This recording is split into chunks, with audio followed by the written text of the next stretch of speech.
Hello, everyone, and welcome to the Recap of Honor podcast. I am your host, Colin Tesser of WrestleZone.com. Now, if you're watching the visual edition of this, you might notice that it's daytime, even though it's a rainy day here where I live. But yes, we're doing this a little earlier than usual. I usually have been recording this show out of necessity Monday nights right after the watch party on Fight TV. But today, ladies and gentlemen, I realized that at least today, I don't know if it's a regular thing or not, but today, the Ring of Honor ROH Wrestling episode from this weekend was available at 3 o'clock in the afternoon on a Monday. So, of course, I thought, hey, let me watch this earlier than usual and make my job a little bit easier so I can watch the show, get to really enjoy it rather than scrambling to watch it and cover it and everything.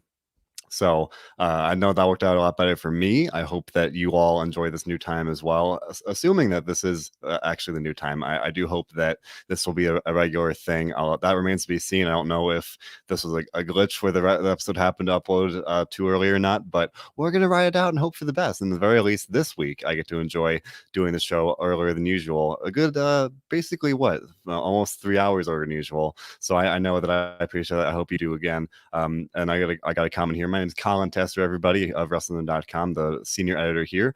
Ring of Honor is my beat. I've been covering it since I started working here. So I've seen a lot of growth in Ring of Honor, and the show gets better and better by the week. And I do the show every week to cover the weekly show and the general happenings in the Ring of Honor world. So I should say this show, like everything we do here at WrestleZone, is available on any number of streaming platforms, whether it's SoundCloud, Spotify, YouTube, Apple Podcasts, whatever it may be.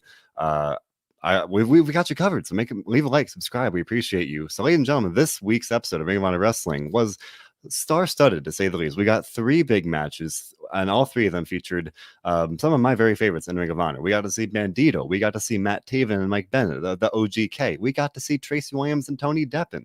All those guys and more. I should say we got Bandido face Flamita. We got to see the OGK face Beerus Bruiser and Ken Dixon, a Ring of Honor Dojo student, getting a chance in the spotlight here. So definitely a very exciting episode here of Ring of Honor Wrestling. We started with a very hot match between Bandido and Flamita. This was a pay-per-view quality match, and I know I say that a lot, guys, but it is true. Okay, more often than not, the Ring of Honor shows here every week, they do offer pay-per-view quality matches, and they're absolutely free. That's why I do this show, to tell you, you got to be watching Ring of Honor. You got to check it out. You got to enjoy it. It's absolutely free, whether it's on Fight, whether it's on the Ring of Honor website. That's how what I watched it on today. Very pleasantly surprised to see that it was available at 3 o'clock in the afternoon. So whatever platform you want to use to watch Ring of Honor, there are several. Make sure to check it out, because every match you're not going to be disappointed. And this match I'd put up, and this is a perfect example as to why you should watch Ring of Honor. It's Bandido, it's Flamita, 2 of the very best luchadors or high flyers, whatever you want to say, however you want to, I guess, classify them, for lack of a better word, 2 of the very best in the game. Bar none. So Bandido, one of my very favorites in Ring of Honor, has been that case ever since I first saw him, and that was, I think, way back in 2019. Feels like 10 years ago at this point, but he is so good at this whole wrestling thing. Not just as a high flyer. Every time he's out there, he's doing stuff that just blows my mind. Whether it's his the 21 plex or Spanish flies, whatever it may be. This match was much more physical. This was definitely a different layer to Bandido, whereas usually he's the happy-go-lucky high flyer guy. This time he was bringing the heat. He and Flamita had this heated grudge match. Of course, they used to be partners in Mexico Squad. We've seen Mexico Squad kind of crumble here since the 19th anniversary pay-per-view, where they had an absolute slam banger of a triple threat match, and we've seen some even more tension after that. They kind of officially imploded in a tag team match a couple weeks ago, where they lost to the Foundation, Gresham and Lethal there, and now this match, that's what led to here. Where we got the very, very exciting matchup here. And I will say, like I said, I've always really enjoyed Bandido, but this match made me say, wow, Flamita can go too. I mean, both of these guys really impressed me this weekend in this episode. I can't speak highly enough of it. I mean, they were beyond even just not just the high flying, they were throwing some stiff strikes. There was one moment they were just chopping the crap out of each other. And I think that's one of the benefits of these empty arena shows. You can really hear everything. And usually if it's a pure match, you'll hear, the wrestlers talking, or it hypes up that physical the physical aspect. But here it's like when you're really hearing the chops, the strikes, the kicks, that even adds even more to it here. So of course we talk about it on every show here, the WrestleZone, the audio streams, but whenever the wrestling world, we are kind of seeing this return to normalcy, but in a way, I'll be sad to see it go, because these empty arena shows really do add a lot to the product, and I've enjoyed it from the start. So, and it made this great match even better. The sounds of the chops are just made it absolutely brutal to watch in a very unexpected way. You see Bandido and Flamita, you expect to see high flyers and high flying moves naturally, but this was a good mixture of high flying and stiff offense, and I enjoyed it a lot. Bandido did not pick up the victory though. I thought he would on paper. It made sense that he might win this one. I've always viewed him as kind of the breakout star waiting to happen in Mexa Squad. But Bandido lost this match. Flamita basically cheated when Bandido went for the X knee, one of his patented signature moves. He accidentally hit the referee, Todd Sinclair, so that allowed Flamita to hit him below the belt. And rather than going for a different move, Flamita pinned him right then and there. Kind of a little interesting twist there. But I mean, hey, I probably wouldn't kick out if I got hit below the belt either. So no harm, no foul there for this loss for Bandido. Hopefully he'll get revenge sooner rather than later, because again, I think this guy, in my mind, future world champion material. Absolutely. If it's right, I think the Bandido is, no matter what, he's going places. So I think he could do great things in Ring of Honor and or beyond that. I just think he's such a talented guy, and like I said, Flamita as well really won me over in this match. Not to say that I hadn't been impressed by him in the past, but wow, both these guys absolutely incredible. Great way to start the show. In some ways, I expected the OGK match maybe to start this show, but instead we got this absolutely heated, fun, fast-paced, and just physical match to start the show. Great way to start it off, and I really enjoyed it. So just absolutely great. I liked it a lot. I just going off the comments here, we can talk about the main event, go a little out of order here, because yes, as Rumar McLean Spencer is saying here in the comments, he says, I was a little surprised that Deppen took the TV title from Tracy Williams, but at least he's half of a tag team champion. So yes, Tracy Williams lost the Ring of Honor World Television Championship this week. He won the title at the 19th anniversary pay-per-view when he defeated Kenny King after Dragon Lee. Then the champion was unable to compete. At that same pay-per-view, he also won the tag titles with Rhett Titus. So even though Williams lost the TV title this week, he is still a tag team champion with Rhett Titus. So the Foundation still has gold along with Jonathan Gresham and the Pure title. But I gotta admit, I was very surprised. I've said it before here, but one of the challenges of working as a wrestling writer, sometimes things get spoiled for you. So I saw this news yesterday where it was like, and that's also partially because of the Ring of Honor broadcasting schedule, where it is a little it varies. And some people get to watch the show on Friday, some people watch it Saturday, Sunday. I watched it on Monday, so it was pretty much inevitable that I was going to see the results of this match, at least, because it is the title. It's a big deal. So yes, Trace Williams lost, and I'm going to admit, I did not see this coming. This match was booked. They hyped it up. I'm like, all right, yeah, Tony Deppen's got this new, not even a fresh coat of paint because he's still a newcomer to Ring of Honor, but I'm looking at it like Tracy Williams just won the title, has barely been a month, hasn't defended it yet, as far as I know. I may be wrong about that, but I did not expect this at all. I'm to peek a little bit behind the curtains. I play Total Extreme Wrestling, like a wrestling simulator. I love to play as Ring of Honor. I like to kind of play out these matches that when they're announced and see how they go, and kind of, it's fantasy booking at its finest, and I really enjoy it. And it's very popular. Some of you in the that are watching this may play it as well, but if you don't, it's fun. It's just a fun game, a fun escape, and a fun way to enjoy wrestling as we do here at WrestleZone. But the point of that is saying that confidently predicted that Trace Williams would win that match, and he didn't. I was stunned when I saw the news yesterday. So even though that wasn't someone to watch it this afternoon, I was still just surprised that this is the way that the Ring of Honor went. That Deppen won the title, but at the same time, not to say it's not a bad choice by any means, because I've talked about it pretty much for weeks, if not months now. They've got this stable warfare stretching out here, the Foundation, LFI, and now Violence Unlimited. So now Ring of Honor's gold is basically stretched across 3 staples. So naturally, you're going to want to give one of those factions some championships, kind of help them stay afloat in that battle for stable supremacy. So now we've got Roosh and LFI as the world champion. You've got the Foundation, which, like I said, has the Pure Championship, and it still has the Tag Team Championships. And now Violence Unlimited has the TV title. So as Rumar says, I was very surprised that Deppen took the title, but well deserved. The guy has worked all across the independent circuit for years now, and is very, very talented. And I was hoping to see him, like, even his first match in Ring of Honor. That was back in the tournament back in October or so. And he impressed me then. He came back for Final Battle. He impressed me with that.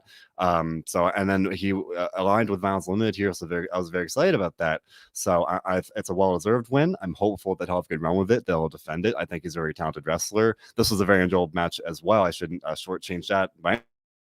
Tracy Williams, one of my very favorites, a very great technical wrestler. I like the story of this one where Deppen literally reminded Williams, he had a couple points, you're not in the pure division anymore. This is the world TV title. You know, the rope breaks don't really matter. Like, the rope breaks matter, but they're not counted like they're in pure rules matches, and you know, there aren't as many rules as pure matches. So I like that, and I think it kind of cost Trace Williams the match, because at one point he hit his pile driver, which he has won several, or I should say many matches with. He pinned Deppen, but then Deppen was able to get a rope break, and I think I may be projecting, but I think Williams, like, at least in the storyline, thought that Deppen had used his rope breaks, but if there were a pure match, that'd be the case. But this was not a pure match. I thought that was a nice cover little layer to that, because we did see Trace Williams have, and he has had a lot of success in the pure division. Kind of cost him this one, so I like that little wrinkle there. This was a great main event. We went out of order because of the comments here, but I never mind doing that. So this was a very good main event. I imagine as a viewer, like, if you didn't know this result ahead of time, this would have been like, oh wow, like, as I said, I was surprised when I saw the result. If you didn't know the result going into your watching this, I would imagine you'd be surprised to see Deppen won this match. He rolled up Chase Williams, kind of like trapped his arm in him.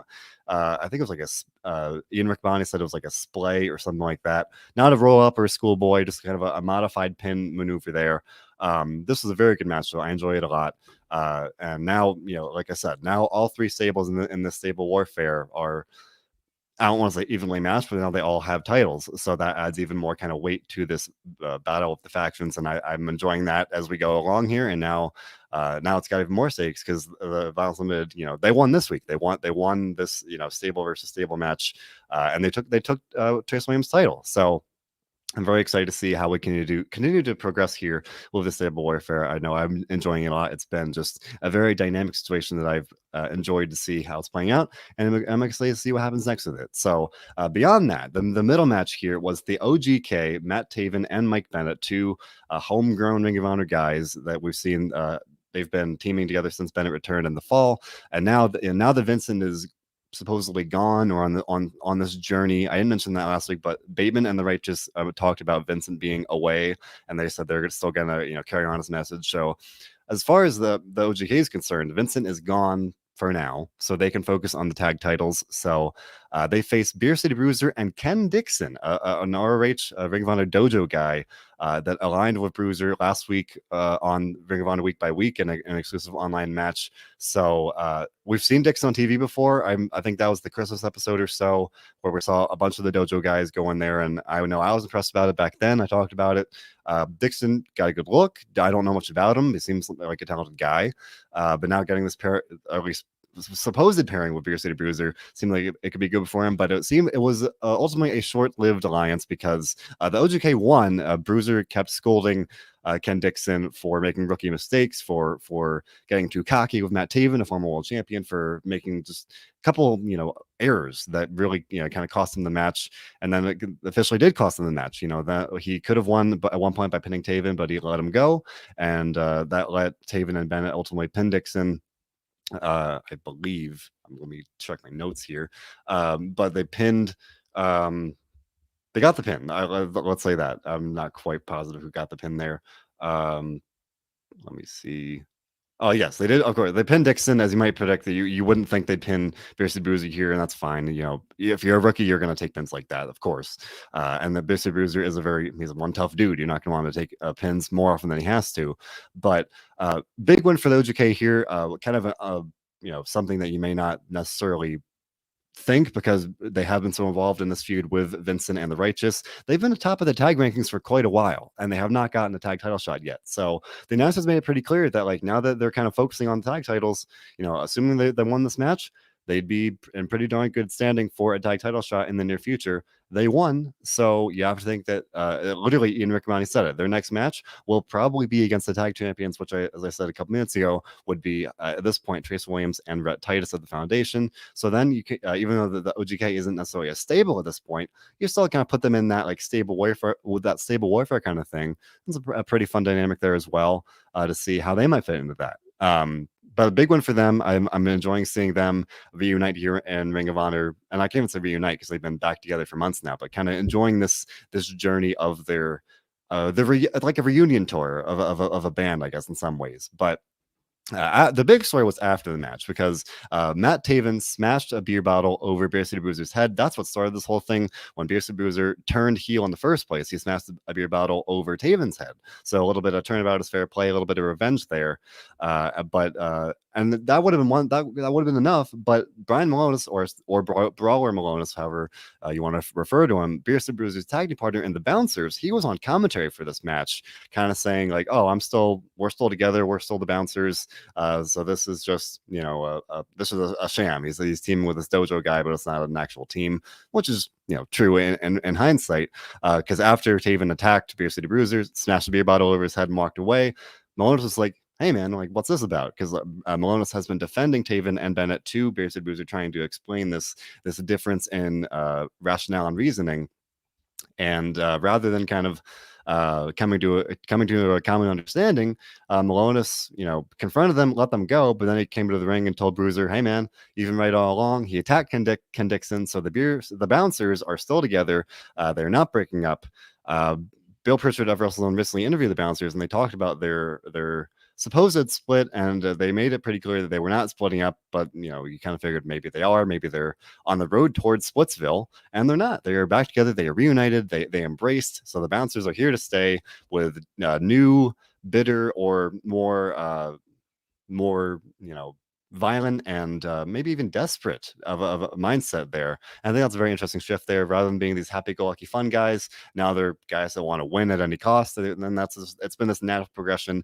And you had to wonder how it would go with Malonis and Bruiser there.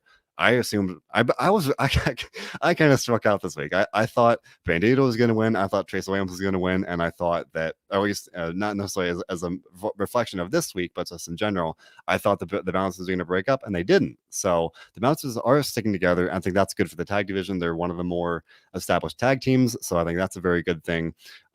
Big one for the OGK, but even though they lost, the Bouncers are sticking together. So maybe they'll get a tag title shot down the road. So I think this is very good for the tag division. Like I said, now you've got the OGK, you've got the Bouncers, you got the Briscoes, you got the champions and the Foundation. Any permutation of LFI and Violence Unlimited. You've got Soldiers of Savagery. All these teams, suddenly the tag division, excuse me, is looking pretty darn good. So top to bottom here, this was a very fun show. The opening match of Bandido and Flamita was a banger. I don't say that word a lot, but it was good. You gotta check it out. Maybe more than all three matches on this card. That was a main event quality match, and it was opening match.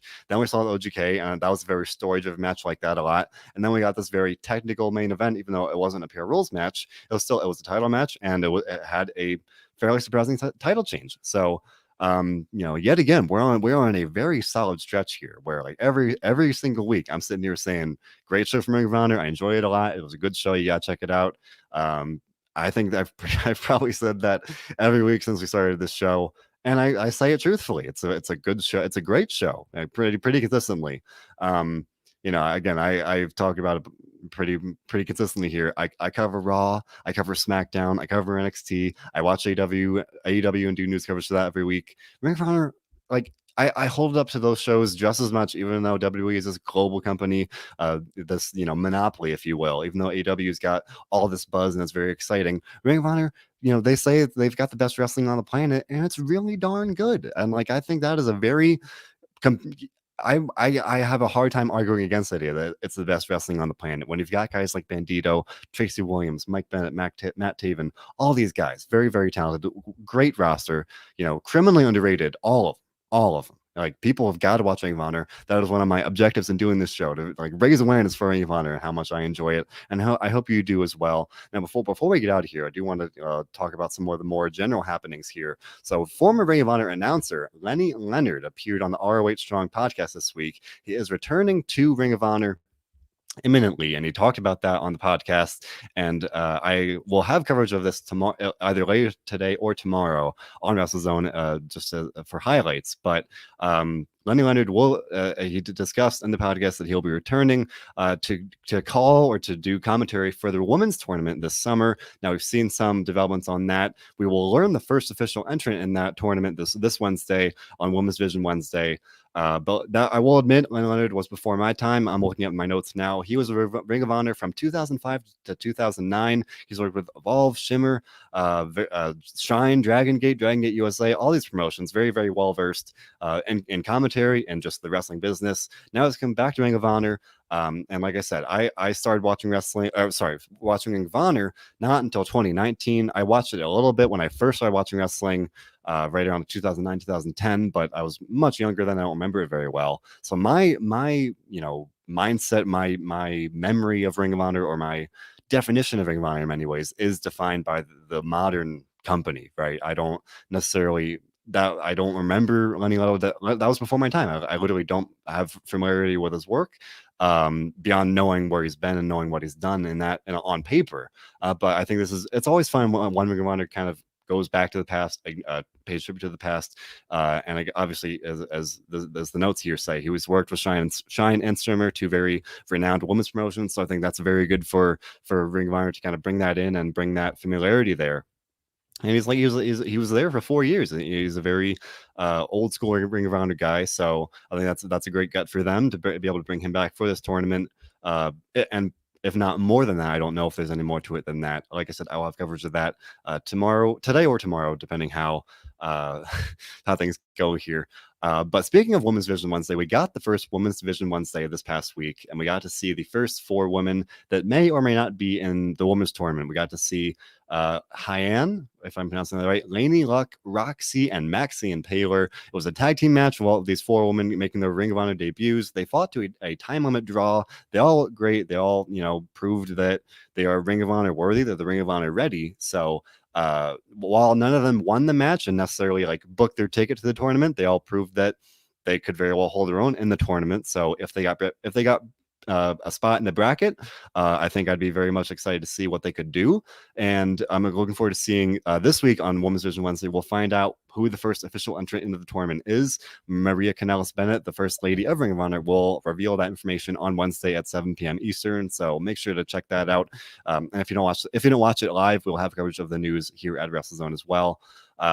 But this is a great initiative from Ring of Honor to really kind of put the spotlight back on women's wrestling. Definitely something that fans have been clamoring to see for months, if not longer now, especially since the restart here with Ring of Honor. So now we're getting women's wrestling back in Ring of Honor, which is it's a great thing. We don't need to really focus on that too much, but obviously that is a good thing for everyone concerned.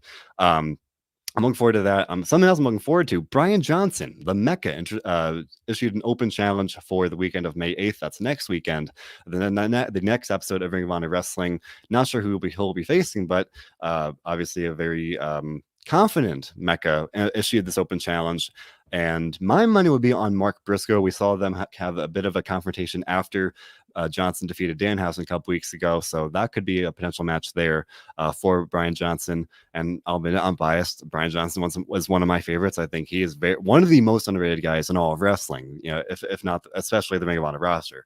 Great on the mic, very enjoyable in the ring. I think I enjoy all of his matches whenever he's out there, and I am biased because he's the first guy I interviewed here for WrestleZone. But and if you haven't checked that out, make sure to check that out. But I always am very excited to see him on my TV for Ring of Honor Wrestling. So whoever he's facing next week, I'm sure it will be a very fun match, and I'm looking forward to seeing that. And of course, next week a big grudge match. We'll see Angelina Love face Quinn McKay, the host of Ring of Honor Wrestling, making her in-ring debut, at least on Ring of Honor Wrestling. I've never seen her in the ring. I don't think she's been in the ring on TV as far as I know. I could be wrong, but definitely this high-profile match facing Angelina Love, a former women's champion, in Ring of Honor and beyond. I think that'll be in terms of like buzz around it, in terms of the story will tell. The Allure attacked Quinn McKay months ago, and now we're getting this chance for revenge next week on Ring of Honor Wrestling. Looking forward to that. And if Angelina Love wins, she will earn a first round bye in the women's tournament this summer. So I think obviously she'll be motivated to win that one. But of course, Quinn McKay wants to not only earn revenge, but also prove that she could deserve a spot in the women's tournament as well on her end. So definitely an exciting match there to look out for. We did get, at least on a previous edition, I'm reading the X Files now. Kevin Eck from Ring of Honor posts kind of a weekly roundup of all the news in Ring of Honor. We did previously there was an announcement that the Briscoes would face EC3 and Flip Gordon next weekend, but EC3 unfortunately has been battling an infection and he has been hospitalized. We had coverage of that at WrestleZone, and they haven't officially canceled the match as far as I know. They haven't really made an announcement about it, but I don't know if that match is still on for next week. I will keep you all posted, and obviously I'll be back here next week. So if the match doesn't happen, we'll be talking about whatever happens instead. Hopefully that's a match that we get to see at some point, because of course the Briscoes have their respective issues with EC3 and Flip Gordon there. So I would definitely want to see that match, and whenever that may happen. Now we don't know what's happening next week. Like I said, we know that Quinn McKay is facing Angelina Love. Brian Johnson has issued open challenge. I would assume maybe we'll get a third match like this week. Usually Ring of Honor does like 2-match shows and does some other video packages and whatnot, but this week was one of the ones where we got 3 matches. So I just don't know. We'll have to wait and see what happens next week. Definitely looking forward to it. It's May now, and just if I had to guess, we might be on the road to our next pay-per-view here, kind of based on the model we've seen recently. We had Final Battle, then we had the 19th anniversary show. That was roughly like a 2-month gap there. The 19th anniversary show was in March. Now it's May. So if I was a betting man, I might think that we might be on the road to the return of the Best in the World pay-per-view, which is in June. That is purely my guess. I don't know. That I've not heard anything about that.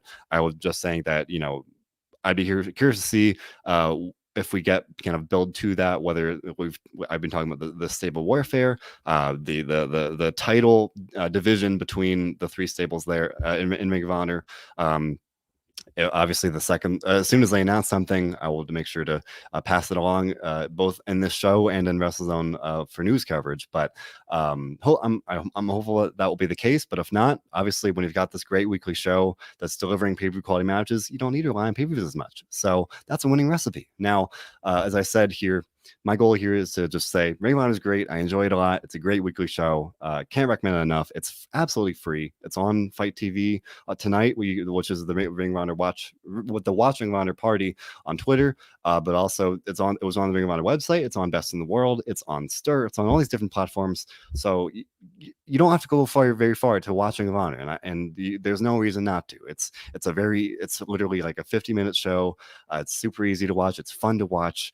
Can't recommend enough. And whether you do or don't, check out this show, because I'll be covering it every week, bringing you the review of the show and all the latest happenings in Ring of Honor, because I enjoy Ring of Honor and I enjoy wrestling, which is what we do here at WrestleZone, and so we try to help you all do by our various post shows. I'll be back here later tonight if you're watching this live for the Monday Night Raw post show of John Clark. John and I do the NXT post show on Tuesdays. The Dynamite Dudes do AEWs on Wednesdays. They also do WCW Rewritten to scratch your fantasy booking itch.